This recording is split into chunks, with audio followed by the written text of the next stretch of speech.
trees in the land of Door County the beautiful and plentiful land that it is today.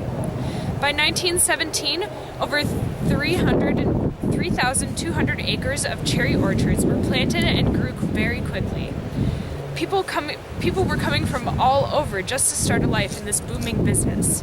Today, we are now the fourth largest cherry producer in the United States. Along with being the biggest in cherry production, there then comes the problem with fungicides. Fungicides are pesticides that are mostly used on grapevines, almond trees, apricot trees, apple trees, strawberry plants, pear trees, and most of all, cherry trees. Fungicides are very beneficial for certain types of rot, spots, and other diseases that affect these plants. But what are they doing to the other living things in this county?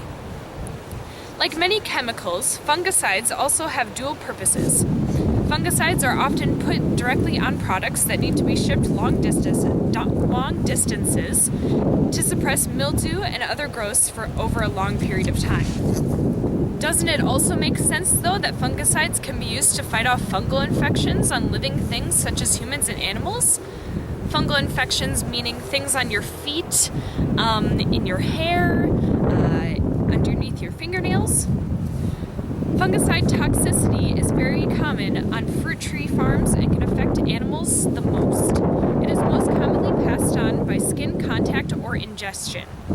People sometimes are not susceptible to these toxicities because we are not up in the trees and on the ground near where the fungicides are being sprayed.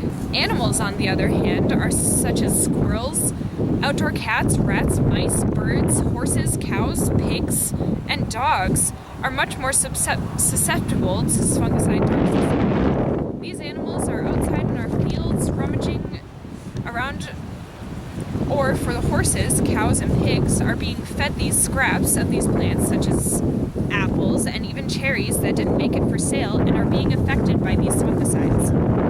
Some common symptoms of fungicide poisoning can be irritable bowels in small doses to damaging effects to the brain and nervous system in high doses. The damaging effects of these chemicals far outweigh the benefits. The chemicals may stop disease in the fruit trees, but animals touch and eat and breathe in these chemicals and are not being helped by them. The chemicals that are being used are not natural to our environment, and Mother Nature knows how to take care of herself. We should allow her to heal and fix herself and not make it worse by putting foreign chemicals on her. Also, being the animal lovers that we are, we want to keep them safe too. So we ask you, the residents of Door County, to keep our animals safe and to keep our land safe.